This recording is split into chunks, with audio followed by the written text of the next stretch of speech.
Hi, Blake.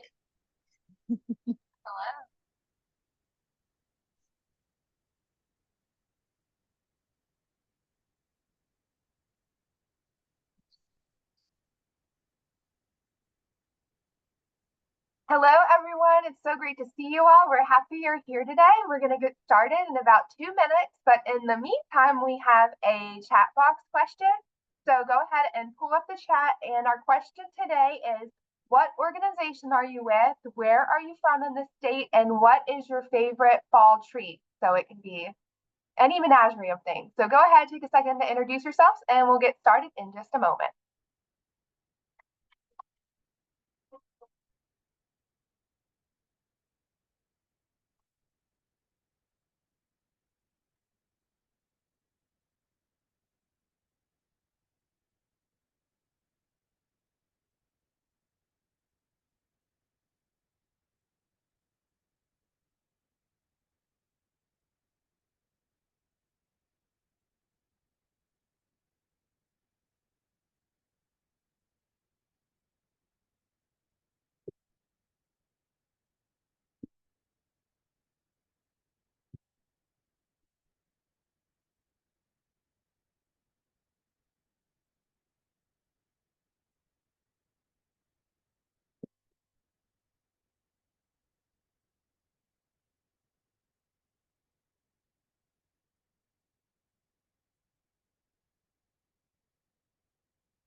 All right, everyone. I was keeping a tally. I was curious to see what treat is the most popular. I did a tally for apple, a tally for pumpkin. Pumpkin is the clear winner. We have some late answers coming in, but we had some unusual answers. We had s'mores, that was popular. Someone liked candy corn and someone did not like candy corn. So you all could be friends and do a trade. I think that would be really cool. And we have some other things coming in too. So that was fun. I enjoyed it. Pumpkin is still king for fall, but there's lots of other good treats. So um, that is awesome. Well, if you've never met us before, my name's Dana Bryant. I'm with Volunteer West Virginia, and I'm joined by my coworker, Blake. She's going to be helping out today. So if you need anything, you can put it in the chat box, and Blake and I will help you. Or if you get kicked out of the meeting and need to be let back in, we'll help you. We'll let you back in. So it's no worries at all. So this is part of our Volunteer West Virginia Wednesday series. We do this once a month on Wednesday, and it's really just a fun, laid-back training opportunity where we explain what we do at Volunteer West Virginia. If you haven't met us, hello. We are a small state agency based out of Charleston where we support the AmeriCorps programs in the state and volunteering in the state. So that's our goal. And during this webinar series, we network, we provide trainings, and most of all, we have fun. So enjoy yourself. We're going to have a great training today. It's crazy to think this year is almost over. It gets me every time, but we have 2 more trainings coming up. In November, we're going to have grant writing nuts and bolts. This is a free version of our 2-day training that we do. So we'll be working with Nikki from the Grant Advantage, and it's 2 hours. It's very popular. So if you haven't attended yet, please go ahead and sign up if you want to learn more about grant writing from an experienced grant writer. So it's going to be a great training. And then in December, we're going to do a winter networking hot cocoa hour where we're going to meet other people in the state, and then we're going to plan for the year ahead. So make some goals for 2025. So that is going to wrap up our webinar series, and then we'll see you next year for our next webinar series. Today, we're really lucky. We have Shannon Stober. She's joining us all the way from Montana. She's an AmeriCorps alum and a wonderful trainer. She was with us about 2 months ago and provided her training. So we're really lucky to have her back today. And today we're going to be talking about the volunteer management life cycle. So welcome, Shannon. Thank you so much. Hello, good afternoon, West Virginia. I'm really excited to be with you all again today. As mentioned, I am coming at you from Montana. Specifically, I live on a mountain pass in between Bozeman and Livingston, Montana, for folks who have some familiarity with the area. I know that I got to meet quite a few of you a couple months ago when we were together talking about project management, but in the event that we haven't met, I do want to take just a moment to share a little bit more about my background to give you a context of sort of how I've arrived in this space. But we'll do an abbreviated version so that those of you who have met me before don't have to hear the same punchlines again. So big picture, born and raised in Colorado, 22 years ago, was getting ready to graduate from Fort Lewis College with a degree in sociology and a minor in gender studies. Had no clue what to do with that, right? Decided to throw my hat in the ring for an AmeriCorps position based in Bozeman, Montana, and I got that position. So I moved to Montana, and I've spent the last 22 years working in and around AmeriCorps National Service. So spent time on staff with our commission office, Montana Campus Compact, and the Montana Conservation Corps. For the last 9 years, I've operated independently as a trainer, facilitator, and coach. And I have the privilege to work with people all around the country talking about leadership, community building, volunteerism, things of that nature.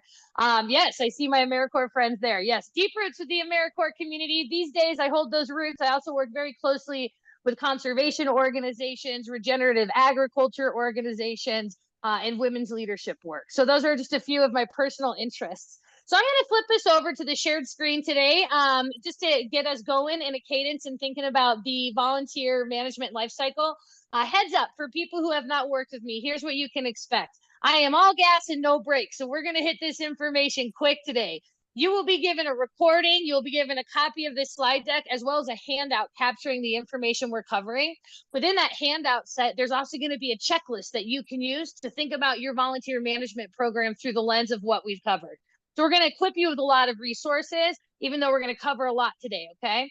If at any point in time you have a question, a curiosity, drop that in the chat. And as we near the end of our session today, I'll open up that chat box to see what got you curious and how I can answer questions. So drop those there.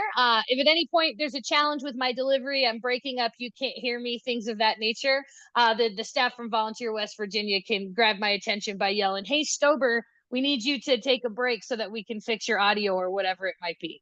So that's how this is going to look. So we're going to move it on over to the shared screen, and we are going to jump in to make the absolute best of your time today. So we're here to talk about the volunteer life cycle, and I want to kick us off by inviting you to use the chat box to answer the following question. So why is volunteerism important? Just take a moment. Let's put some responses in there, and let's kind of see how we orient ourselves to this question of why volunteerism is important. So I will wait and see what we come up with. Brings people together towards a common goal. I love it. What else? It builds community. Thank you for that. Helps build the organization. Volunteers have that passion that can help make a difference. Helps to mobilize grassroots initiatives. Good. Get some more in there. Why is it important? Support the program. Yep. Helping the community, building those connections, love of community and people. Get some more in here. Socialization for older people. Thank you for that one, Kat. Helps connect people and resources. Giving back in our own mental health. Yes, I like this. What else do we have? Let's get a couple more. Why is volunteerism important? Let's see what else they might have. I like what we're seeing here so far, and it's hitting what I'm hoping to gear us towards. So when we ask that question, what I often find is many times people will go immediately to, it helps us deliver upon our mission, right? It's going to help us get the work done, provide the service. And that's a big part of it. Like volunteerism is going to play a big role in the delivery of your programming and in the accomplishment of your mission. But I think sometimes we forget about these even more important aspects. Many of you are naming them. So volunteerism is important, not just to our organization and delivering upon our mission, but it's an important psychological opportunity that we're creating for members of our community. So we understand that when people are volunteering and feeling satisfied in those volunteer efforts, they're going to feel a sense of belonging, a sense of accomplishment, a sense of empowerment, right? And these are very, very important things to be providing to our community. We also recognize that in many ways, volunteerism is a way for us to practice using our voices, to demonstrate our values, to demonstrate our principles. For those of you who are kind of junkies, there's a huge correlation between volunteerism, the creation of community fabric, and democracy. Okay, so not to be too over the top, but before we jump in today, thinking about the volunteer management life cycle, just want to make sure we recognize that volunteerism, yes, it's going to enable our organization, but it's also going to give people these important opportunities to connect, to feel empowered, and it actually has a major correlation to the health of our democracy. So with that, today we're going to be talking about what I commonly refer to as the volunteer life cycle. And I want to take a moment to orient you towards why I like to conceive of our volunteer management programs as a life cycle, right? So when we think about this as a life cycle, right, it is just circular, it's iterative, we're constantly in it. It invites us to be more holistic in our planning and management with our volunteer programs, right? So it's not as transactional, it's not so much widget based. It's like this is one big system, and we need to be thinking about the system, the steps that come before and after, which is really going to support us in planning, in recruitment, retention, all of the things that we frequently talk about with volunteers. Now, all of that will create a higher volunteer experience, right? The volunteers will experience greater satisfaction. With greater satisfaction comes increased productivity, right? They're giving more. We're going to see a higher sense of belonging. We're going to see people sticking around. So again, when we're holistic and think about this as a system that directly benefits our volunteers, who then in turn tend to benefit us more. And then finally, when we think about this and conceive of our volunteer management as a cycle, as a process, this invites us to continually have evaluation and feedback loops in place, which we're going to talk about. By actively having that there, that supports us in sort of keeping our fingers on the pulse, understanding changing landscapes and needs, and making adjustments more quickly. So that's why I like to think about this as a life cycle and not necessarily just one component of a plan. So my hopes today is that we're going to use our sweet little, I call it a lunch and learn, our Wednesday afternoon webinar. I'm going to use our time to guide you through the 5 stages of the volunteer life cycle. So just to introduce you to that framework, we're going to name the activities that are included in each stage. So again, high level, just to give you a sense of where these things live. And then finally, we'll talk about how you can use this as a tool to diagnose and strategize around your current volunteer efforts. So with that, we're going to hop on in. So what we have in front of us is the model that I've designed that I refer to as the volunteer program life cycle. So we're always going to begin with our planning, right? In an ideal world, which moves to recruitment, that brings us to selection, training, management, and evaluation, right? And evaluation ties right back into planning because the information that we obtain while we're evaluating are the things we have to consider in our next planning activity. So these are the cycle steps. And again, we're just going to hit each one at a high level to give you a sense of the key attributes. So we want to begin with planning. For me, the first step in planning is going to be identifying vision and values within our organization, right? To make sure that we do all carry the same value of volunteerism and think about that in the same way. That will inform the identification of our goals by identifying volunteer activities, type of service, type of volunteer, and targets. So let's go ahead and walk through that to give you a sense of what I mean.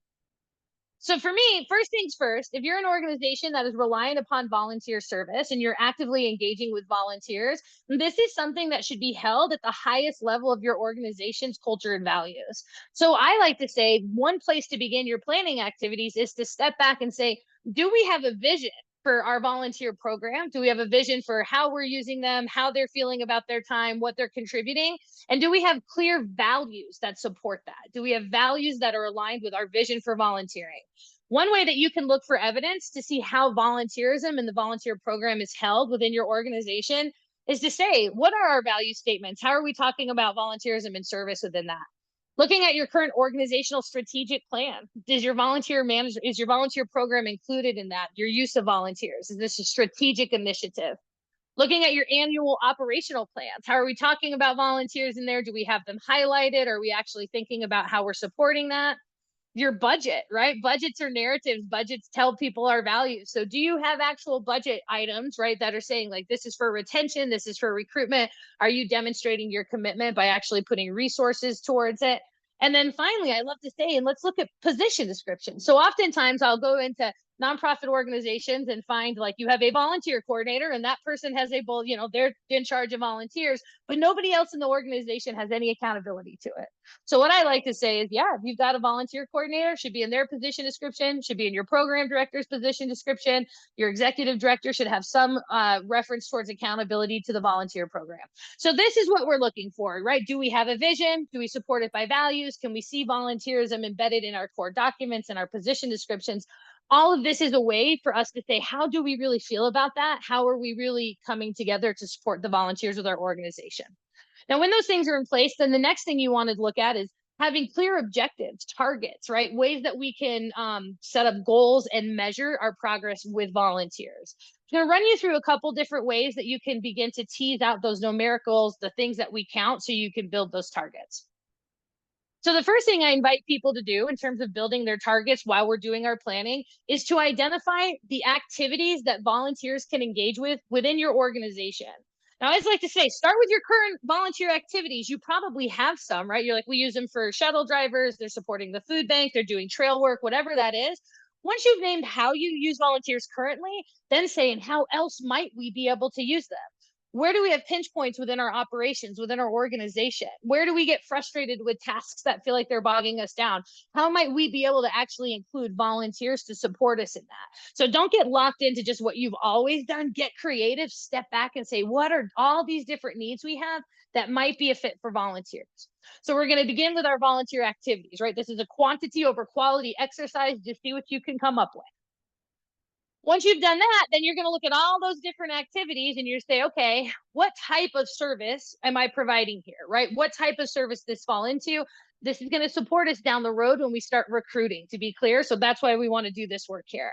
So some of those might be direct service, right? We say direct service is I am directly tutoring a young person. I am the tutor. Some of that might be indirect service. So indirect might say, I am a college student who I'm designing social media posts to advertise your tutoring program, right? Finally, you may have advocacy service, which says, I am a neighborhood president who is going to get my group together to go talk in front of city council about helping support the tutoring program, okay? These tend to be the major three categories, but again, name all those activities and then categorize them just to get a sense of what do we have to offer? Are we making sure we're providing a full suite of opportunities to members in our community who want to lend their talents and gifts to us? Now, once we've done that, then we're going to ask the next question is, okay, so if these are the activities and the type of service, then what type of volunteers am I looking for? Okay, what types of volunteers am I looking for? Now, again, I'm going to give you handouts. All of these are terms that you can Google and learn more about if this is new for you. But so one example is an episodic volunteer. An episodic volunteer is somebody who I need to say, come out for a service day, come for a 1-day cleanup, right? It is episodic. They're coming out once. We're going to get what we can from them that day. Hopefully we'll establish a relationship that moves forward, but that's not the expectation. We're just calling you out for this activity. The next one is a recurrent volunteer. So a recurrent volunteer is that tutor, somebody who you need to make a long-term commitment. I'm going to need you Tuesdays from 3 to 4:30 every week for the next 6 months, right? This is your role. You're building a relationship. We're relying upon you. Very different type of volunteer, very different ask when we're recruiting. Third, are mandated volunteers, right? So when we think about mandated volunteers, we oftentimes are only thinking about people who have been adjudicated, but this also can include high school and college students who have service requirements, etc. But these are people who are simply looking for a way to get hours. Another one we can look at are entrepreneurial volunteers. Can't tell you how long it took me to get the R right there, entrepreneurial volunteers. These tend to be people who maybe are trying to get something they can add to their resume. Maybe they're retirees who are still looking to give back, but these are folks who have a high level of energy, professional expertise. And then finally, we have our national service volunteers. So AmeriCorps, Senior Corps, Vista, NCCC, folks who are involved in these high level public service programs. So again, we've named our activities, we've allocated and decided what type of service that is. Now we can say, okay, so what type of volunteer do I need for this? This is really going to start giving you a picture of what your volunteer program needs are, which is going to help you establish your targets, right? And so again, these are the things you can count. These are the things that you can measure. Unfortunately, we don't often move towards what we don't measure. It can be difficult to manage what we don't measure. So starting with some of these measurements matters. So when you've done this, now you can say, okay, well, what are we hoping to complete? What's the output? A certain number of projects, certain number of services provided, a specific number of volunteers, number of hours served. You get the idea. When we have these targets, that's going to build the container that we're designing towards. So step one is planning. Don't overlook it. Look at the values, vision, make sure that the culture supports volunteerism in your organization, and then use a couple of different exercises to come in towards your targets. So once you've done that, now you've got clear targets, you know how many you need, what you're asking of them, we're ready to recruit. So the first thing that I like to encourage folks to do is to really think about their recruitment messaging. Now we're not going to be able to deep dive in this today, but what we understand from research is that why people volunteer, number one reason is because they were asked, right? So people volunteer because they were asked. The second reason is because there's something in it for them. So oftentimes when we're advertising our volunteer opportunities, we're only like, it's your chance to give back and the community needs you, but we actually need to move that around a lot and begin by explicitly telling people how it's going to meet their psychological needs. So the number one motivator for human behavior when we're appealing to psychological needs is by appealing to people's sense of belonging, right? Helping them understand that they're being invited into a community, they will have social connections. So all of our messages, we want to include an element of who the community is and how that will create a sense of belonging for them. This is mammal stuff, right? We are pack animals.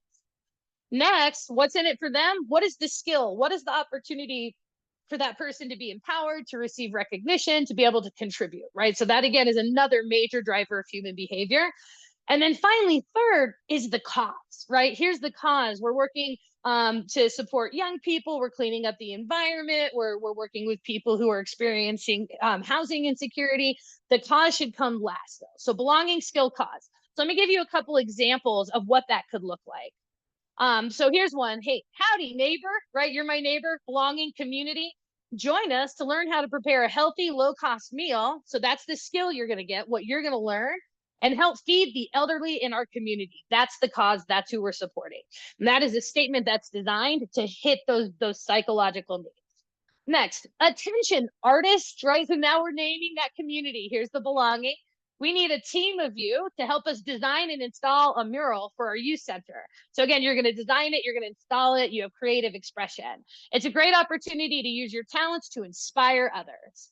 Final one, are you a college student, right? Directly naming who I'm looking for an opportunity to meet working professionals and put your new skills into practice, right? So again, networking, this is advantage to you. We need you to help us design and develop our new affordable housing outreach campaign, right? So hopefully you get the sense of what I'm saying here. Begin with your messages. Now that we have our targets, we know who we're looking for, what style of service. Now we want to make sure that we're crafting messages that appeal to those psychological needs and get people's attention. So for me, first step is going to be that messaging. Now that we have the messaging, we're going to move into our volunteer recruitment. For me, volunteer recruitment, we have 3 strategies that we can think about. We have broad-based recruitment, targeted recruitment, and concentric circle. So let me run you through it. So broad-based recruitment is essentially the things that include like posting on websites or Facebook, tabling, putting up flyers, putting our information in publications. Oftentimes we call this pull communications in marketing, right? So it's like people have to come to that site, come to that newsletter in order to access it. We're not pushing towards others. These types of efforts are really good for raising awareness and getting people familiar with the fact that we exist in the community and our logo, right? It's good about those things, but it doesn't actually yield results, right? The reason why is because when we use these strategies, nobody's actually being directly asked.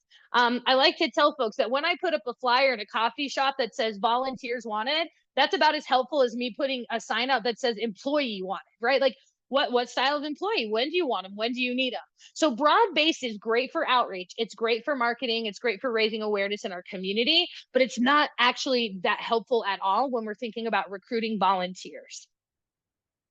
Moving on to targeted, this is where we're going to start seeing more benefit, right? So targeting is about identifying our audience in advance. Who am I looking for? Like, what do I need from this volunteer? What's the level of commitment that I'm asking for? And how do I find that specific person? Now, the key to targeting is actually coming back and doing that planning work, right? Of being like, Here's the type of volunteer, type of service, here's who I need, here's what I'm asking them to commit to. So that planning work is going to allow me to be a lot more targeted. Just like hiring an employee, right? I need people who have this level of skill, who have this level of commitment, who are available to do these things. So when we're talking about targeting, we're talking about capturing that and then building relationships, maybe with other community organizations, service groups, who will help us find the individuals and are also helping us make that direct ask. So again, the number one reason people volunteer is because they were asked. This is how we make sure we're enabling the ask. The final piece is known as concentric circle. And concentric circle is about working with the people who are within reach for you. It's about working with the people who you know will never say no to you. Now, I get to work with volunteer managers a lot. They're like, I feel bad. I'm always asking the same people because I know they're going to say yes. And I'm like, that's actually how this work is done. That is what it means to be in community. That's what it looks like. I'm sure West Virginia is similar to Montana, where it's like we're neighboring here, right? It's like, no, of course Jim's going to come help me move this couch because that's just how we do things here. So your concentric circle is actually a very, very powerful tool, right? Thinking about my neighbors, my family members, old colleagues, right? People who my kids are playing sports with. So we're going to name that concentric circle, and then we're going to ask them to help us to come in and volunteer when we need. But this is also going to help equip us and enable us to target. So if I say I need a volunteer to come in and teach a class on weaving to my group, do you know anybody who weaves, right? Friend Cindy, her mom is a big weaver. Awesome. Now I'm going to target through my concentric circle. That's how we actually get these things done. We're making specific requests, inviting them to ask. At the end of the day, it's really about using all three of these together. So broad-based, raising awareness, having my information available publicly for people who are seeing it, coming to my website, looking at newsletters, targeting, knowing exactly what we're looking for, and then utilizing our concentric circles, the people who are within reach that always are happy to help us, to support us in finding those targets and building it out. So again, more information in your handouts, but we've done our planning. Now we've done our recruitment. Hopefully we've been successful in our recruitment. We're going to move to the next section, which is selection, right? Selecting. For me, when I think about selecting volunteers, this really highlights the importance of having strong administrative systems ready to go within my volunteer program, right? So I like to remind folks, like, you should have solid human resource structures and systems to support your volunteer program. Your volunteers are humans, they are resources. So this includes things like having position descriptions, right? Clear position descriptions, clear expectations, mechanisms for evaluating performance. People think that's wild, but you 100% want to evaluate your volunteers and give them feedback. This is how we set the stage for coaching people out who aren't a good fit, right? So we want to have all that established beforehand. We also want to make sure that we have clear, updated policies, procedures, handbooks. So if I have somebody who is applying to be within my organization, wants to volunteer, I want to give them these things in advance. Here's your position description. Here's how we'll evaluate you. Here's a quick little handbook with our policies and procedures. This is, I'm beginning to teach. I'm giving them a clear snapshot of what this program is going to be. These are all things that you can Google, search, and replace. You do not have to reinvent the wheel. If you do not have these tools, you can reach out to me, Volunteer West Virginia. We can help you find these, not things that you should be creating from scratch. Finally, you also want to make sure that you have good record keeping systems. So as people are beginning to apply, you have names, we have phone numbers, we have contact information. So we want to make sure we can keep those things confidential. If we're running background checks, we want to have clear ways for doing it. We want to have ways to document how we're engaging with folks. So the selection process really is going to be where your administrative systems are going to begin to come into play. Assuming I have all that in, then I'm ready to select. And for me, selecting has just 3 key attributes. So if somebody says, yeah, I'd like to be a volunteer with you, that's not an automatic yes. We do not operate from a mindset of scarcity, right? We want to make sure that these people are a good fit. So I'm going to interview, even if it's 3 simple questions. How'd you hear about us? What's your interest? What do you understand the position to be? What's your interest in doing it? And what are you hoping to get out of this? Just making sure we're on the same page with what I need, making sure it's going to meet their needs. And when I say, what are you hoping to get out of this? Again, that's peppering me forward to set me up to support retaining them because I understand what their expectations are. So we're going to interview. Now, within your organization, you may have additional screening strategies. Again, we're not going to deep dive into this, but for example, if you have volunteers who are going to be driving for your organization, your insurance company likes you probably to make sure you have a copy of their driving record, right? Do we have a license? Do they have a clean driving record? If you have volunteers who are going to be working with vulnerable populations, right? Elderly, young people, you probably need to do a background check. If you need a volunteer to come in and operate heavy equipment for your organization, you likely want to make sure that they have the proper licenses. Okay. So after interviewing, this is when we screen to make sure what was shared and what we need is covered. Then we have that information. Now we can place them. So again, we've planned, we have our metrics, we use that to set up our recruitment. We're thinking about messaging, how we use targeted, broad-based, and concentric circle. Now we're moving to placement, opportunity for us to check those systems. Then we're going to interview, screen, and actually put them in a position. Now that we've done that, it's time to train them, right? So we want to make sure that our volunteers are supported and equipped to fulfill the roles and complete the tasks that they're there to do for us. When I'm thinking about training, there are 3 specific trainings that I want to make sure I have ready to go for my volunteers. The first one is onboarding and orientation, right? So, but I have 100% volunteered, whether it was for a board or a daily service project or something ongoing, and shown up and nobody actually gave me the lay of the land. Nobody showed me the ropes, right? So onboarding and orientation, this is like, here's how you access the building. Here's who you report to. Here's how we document your time. Here are black and white policies that you can never do these things, must always do these things. Here's who you let know instead, right? Like basic orientation to your organization and volunteering with your organization, okay? Once you've completed onboarding and orientation with your volunteer, now I'm going to do task-specific training, role-specific training. So for example, I spent some time during COVID working with a local nonprofit organization that does adaptive recreation for people with disabilities. And one of the areas that I was able to focus in on with them was this onboarding orientation versus task specific. So when volunteers were coming into the organization, they were going directly to their activities. So skiing, horseback riding, swimming, but they were never actually oriented to the organization itself. So we changed that. And I said, okay, we're going to do all one big organizational orientation. If you're coming into Eagle Mount, this is where your first stop, history of Eagle Mount, our policies and procedures, things that affect all volunteers. Then after that, you will advance to the activity you're working on. So skiing, horseback riding, swimming, and you're going to get task specific training to the role that you're occupying there. These are of equal importance, and you want to make sure you're doing both. And in an ideal world, you're not doing both at the same time because that can be overwhelming for your learner. So have a solid plan for onboarding and orientation, and then a solid plan for those task specifics. How do I give you the training you need to satisfy your role? The final piece then is to recognize that many times people will stay with a volunteer position because they are learning and they're getting something from it, right? It's feeding that curiosity. And one way that we can encourage and reinforce that for people is by offering them opportunities for advanced training. So think about that. As people are coming in and they've been with your organization and they're very committed to the work that you're doing, can you reward them by giving them additional certification? So again, I'm going to bring it back to the Eagle Mount example. We're doing adaptive recreation. So for our ski volunteers, so the ski volunteers are going to come in, onboard orientation, welcome to Eagle Mount. They're going to get task specific training, right? Like here's how you work with your athlete. Here are core practices. Here's how you support them on the slope. Now, for people who have been there for several years, we're actually going to bring you to a professional association that's going to give you a certificate in adaptive recreation and skiing. Okay. So you want to be thinking about onboard orientation, task specific in advance. Now for folks who maybe you're like, okay, that sounds good, but I have zero background in designing training. That's often how this goes. You're like, I didn't study. I'm not a teacher. A couple things to think about when you're pulling together your trainings.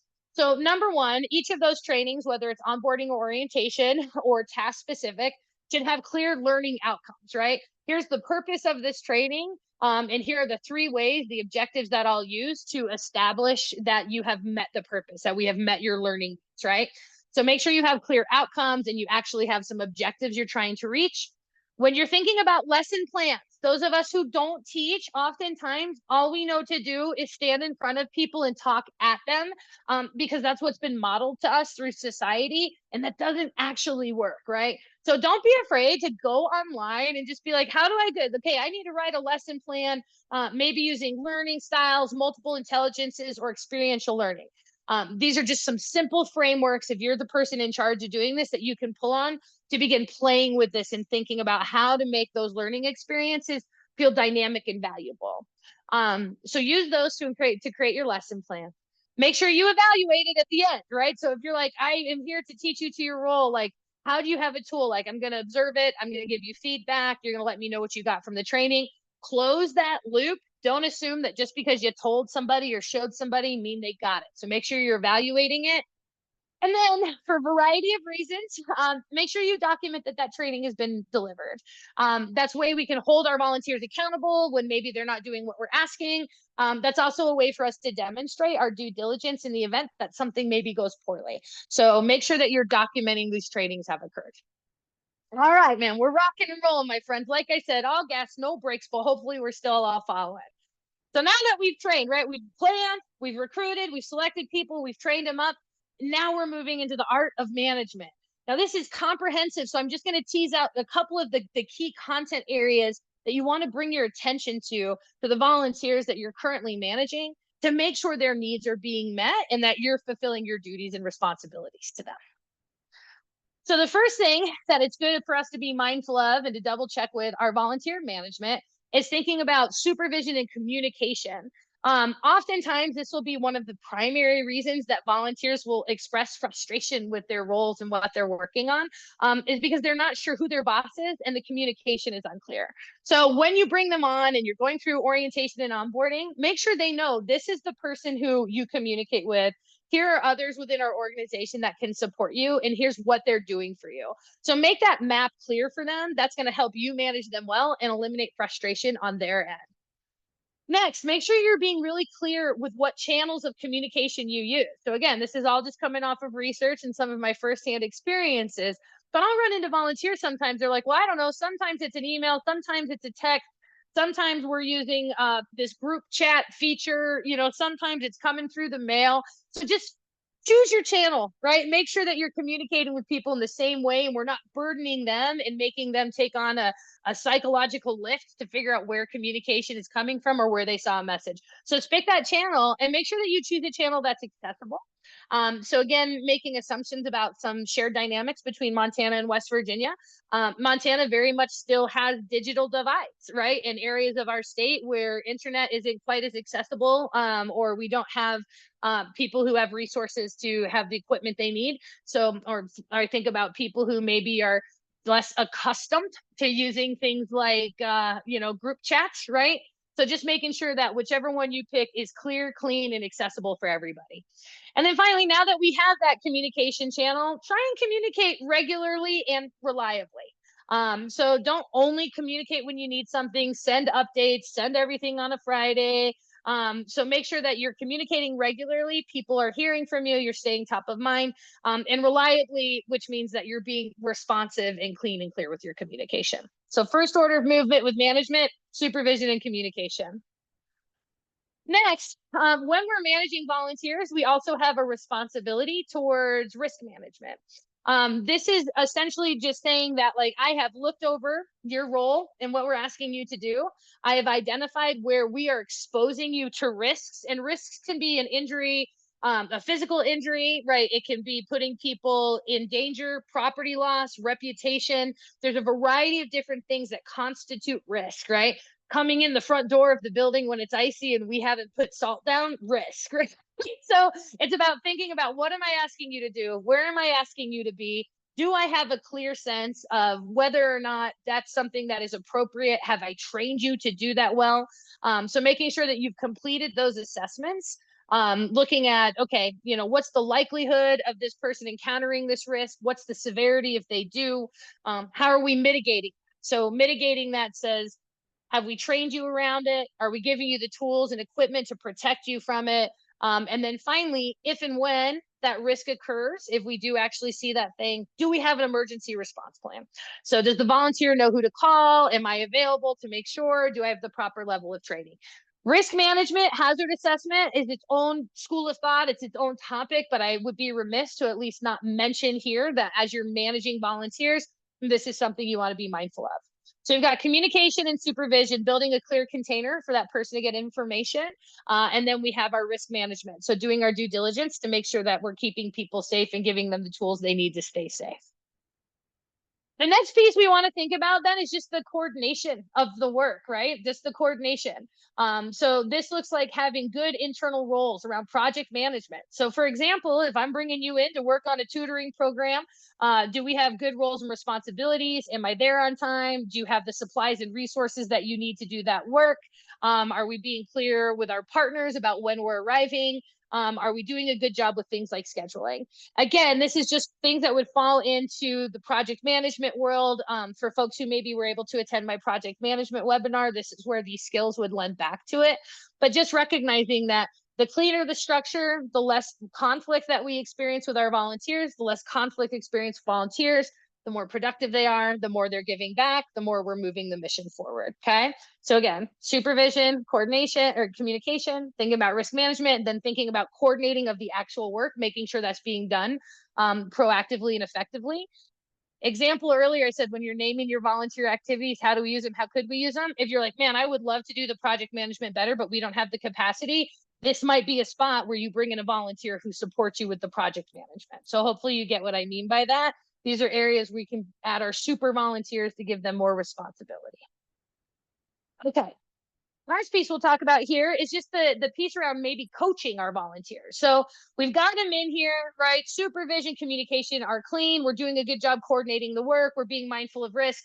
But these are individuals whose performance is going to ebb and flow, right? And so recognizing that part of our job with volunteers is to provide guidance from the side, coaching, leadership to keep them encouraged and performing. What we want to be mindful here, and this is again just a high level model to bring you to your attention. This comes from the work of situational leadership. Situational leadership essentially says there's no one right way to coach. We have to adapt, and we adapt based upon the needs of the people we're coaching.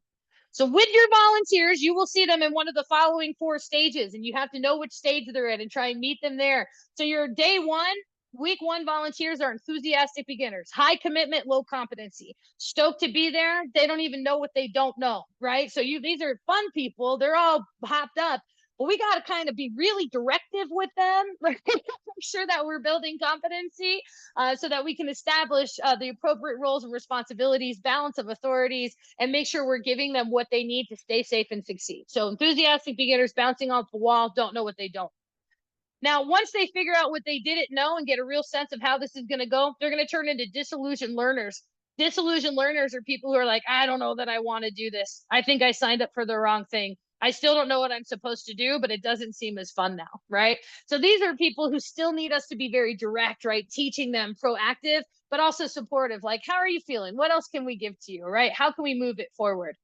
That's another level we'll see. Next level we'll see are reluctant contributors, our low motivation volunteers. They know what to do. They just don't want to.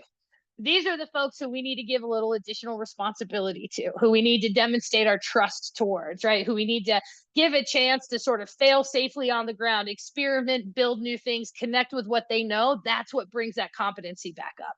And then finally, we have our peak performers. These are our all-stars, high commitment, high competency. They know what to do. They are completely bought in.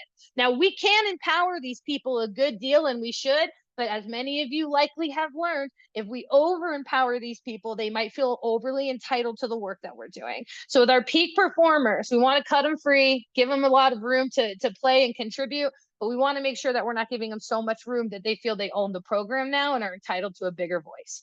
So again, this all comes from the model of situational leadership. It is a packaged product, just like to bring it to people's attention. One of the strongest volunteer management tools I can think of for coaching. Encourage you to look that up. All right, so now we've got supervision communication. We're doing risk management, right? We've got our project coordination going well. We're thinking about how we're coaching and holding people in engagement. The last piece that we want to be thinking about, if my computer will let me, is recognition, right? And recognition comes forward all the time.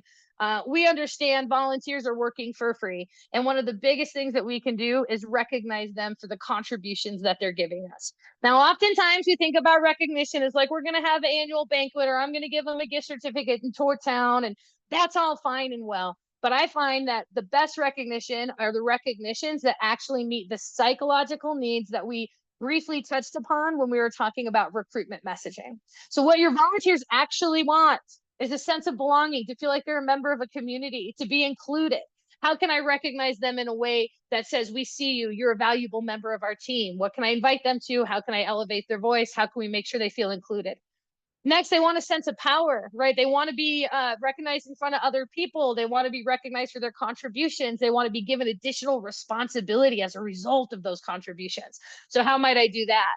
Some of our volunteers are here to experience freedom, right? They're getting away from the daily grind. They just want to be able to try new things, experiment, be in a situation they're not in that often. How can I make sure they feel that when they're serving with me?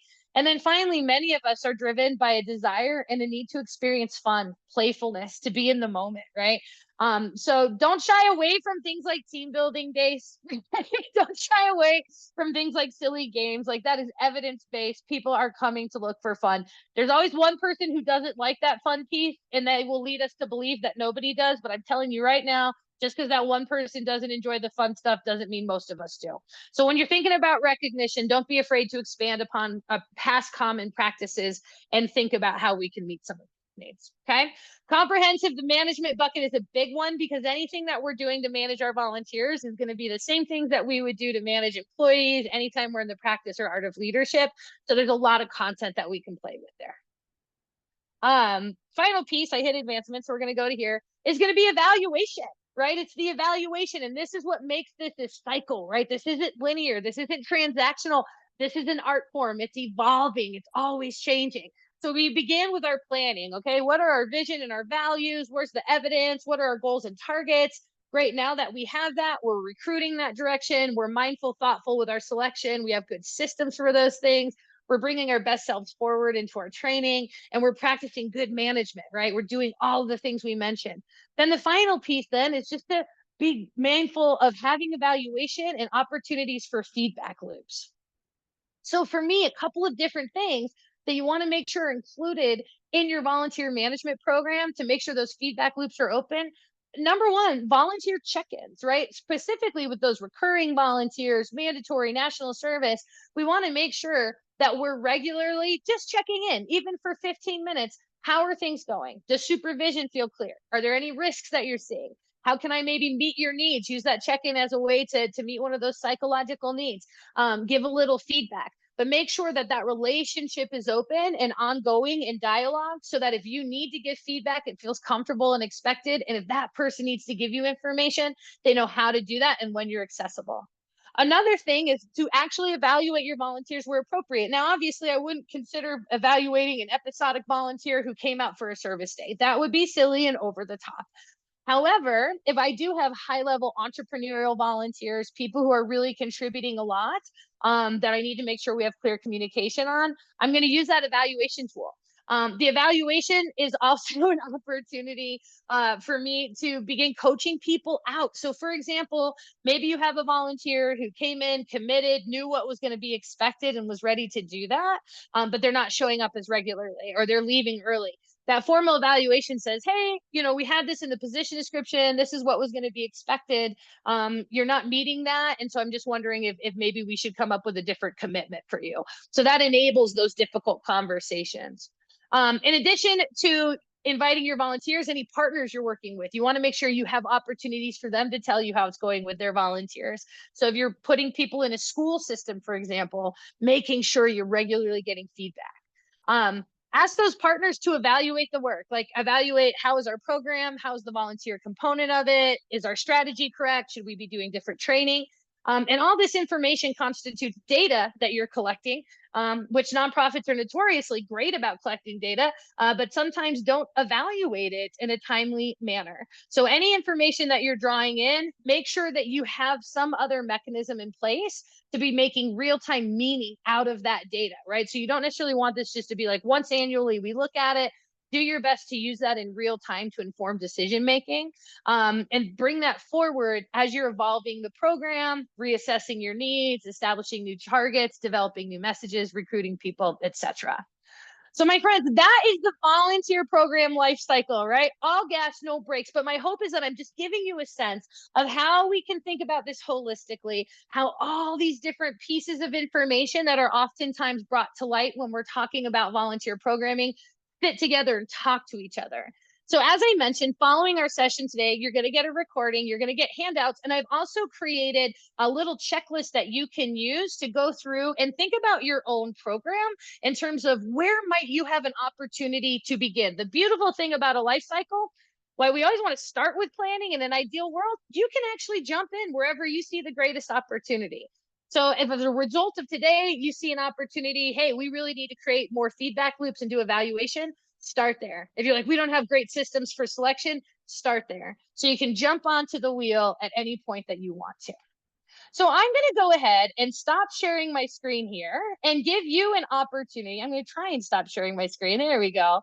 And for folks who like the opportunity to process information, I'm going to give you a chance to hop into some small breakout groups with some of your peers and maybe just cross share like, hey, this was an insight. This really stood out for me today. I found that interesting, and I think I'm going to try and make that a priority moving forward. So many of us need to use our voices in order to get that information and those intentions put in place. So we'll do that just for a few minutes, give you a chance to talk. We'll come back together, and I will be available to answer some questions with you then, and then we'll be signing off. So I'm going to send out breakout group requests here for everybody. If you want to hop in there and just chat about what you've heard, share some practices, we'll come back together and we'll do a little Q&A if you would like, and we'll call it a day. All right, my friends, your invitations are out there, and we will see you here in 5 minutes. Thank you.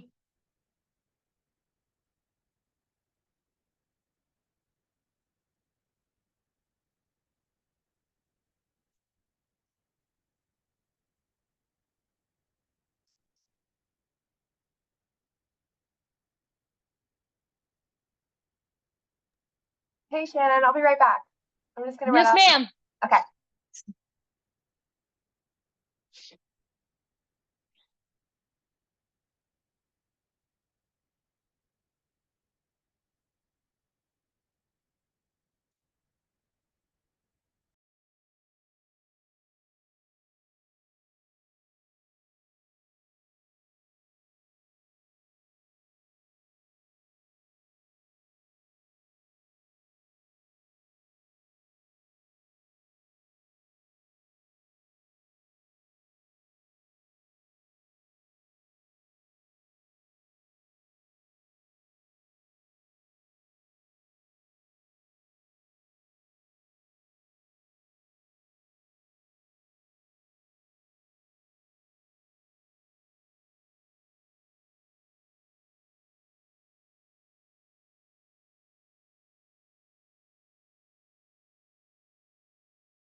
About 30 more seconds, and then I'll call him back.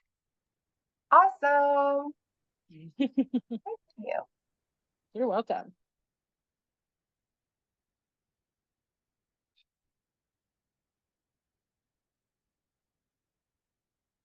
Belia, I think I said your name right. Thanks for reporting back, and sorry about that. I spoke to myself. We'll bring everybody back in here. We'll give you some more voices. Here we go.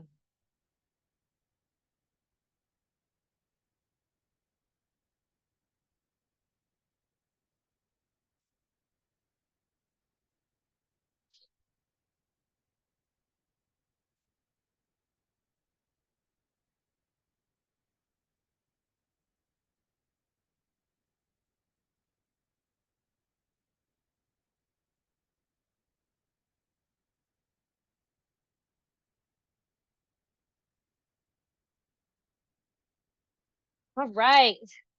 Handful of us are back. We still got some people in their breakout group, so we'll give it just a few more seconds to get everybody back here.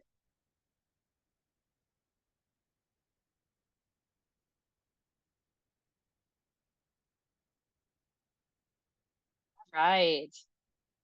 Welcome back. Thank you, everyone. So what I would love to do, we've got West Virginia has put a feedback survey. West Virginia, your state commission volunteer, West Virginia, has dropped a link to a feedback survey in the chat. So for folks who have the margin to do that now, that would be greatly appreciated. But what I would love to do to wrap us up is to invite you to, we got two things. Number one, that insight you had today, that thing that you went, oh, that was good. That was a good reminder. I hadn't thought about it that way. If you want to drop that into the chat, so just so we can get a sense of what came forward. This is also a great opportunity for Volunteer West Virginia to see what other needs you might need or that they might be able to meet and what opportunities there are. So whatever that big insight was, the takeaway that you got from today's session. Also, there are oftentimes people who maybe have a curiosity or a question, and so I want to give an opportunity to answer those. So if you have a question, welcome to raise your Zoom hand or your real hand if your camera's on, and I'd be happy to answer those. So if you want to drop an insight into the chat, and then if you have questions, happy to answer it. So we'll just give you a second to do both those things. So we've got some good stuff coming in here. We've got the volunteer sign up to experience belonging. Yeah, that's huge, right? We're mammals. Onboarding training versus task specific. Good. I'm glad you heard that one. That's a kind of a nice little takeaway that can be really helpful for your org and volunteers. Planning and evaluation. Yeah, Joseph, right? We got those two things talk to each other and help enable the rest of it. Recognition and appreciation, shared ideas on how to reward our volunteers. Fantastic. And what I will tell folks, and I'll drop my email address into the chat. If you're interested, I have a couple of major resources that I've encountered over the year on recognition that I would be happy to send you. So I am putting my email address in the chat. You're welcome to email me for those if you'd like. The coaching segment, right? And so again, I know that's just kind of a little deep dive.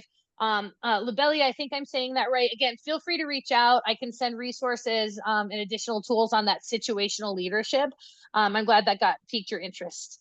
We need more international support for cultural awareness. Tina, I love that you're thinking about that and recognizing that we're all trying to learn and do the best we can. So if you come up with any good ones, let us know. Evaluating, overview of the cycle. You're welcome, Sally. Hopefully it gives you a good orientation. Do I have any recommendations for volunteer management systems for record keeping, tracking, scheduling, etc.?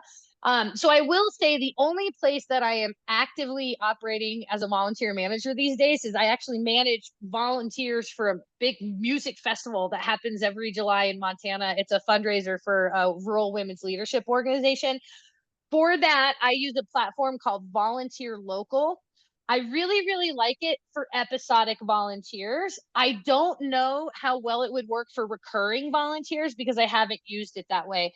And so I would say other folks who maybe are still in the room, if you have platforms you really like, maybe drop those into the chat as well. And then maybe Volunteer West Virginia has some tools or things they can send out for folks too. Yeah, Volgistics is good. Volgistics, I think, is great when this is a big part of your job. That's a good one too. Let's see, what else do we have in here? Volgistics, yeah, a lot of Volgistics shout outs. So Awesome, my friends. Well, I love hearing different people point to different parts of the life cycle as being what got their curiosity today. That helps me feel like that was a good comprehensive review. So thank you all for your commitment to community and for taking the time to join us today.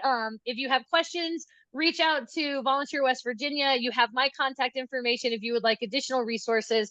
As mentioned, shortly you'll get a follow-up email with all of the tools. So thank you so much. If folks are wanting to hang out, I'll keep asking questions, but I want to make sure that those of you who have a time commitment get to where you're going. So I'm going to pass it back to Dana. Dana, anything you want to say as we sign off?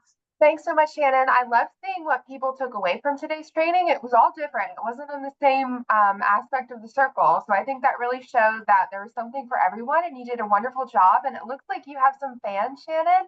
Joseph said, good to see you again. And then I believe Nancy said she liked your energy. So I think you I'm glad. fans in West Virginia. So lots of Thank you.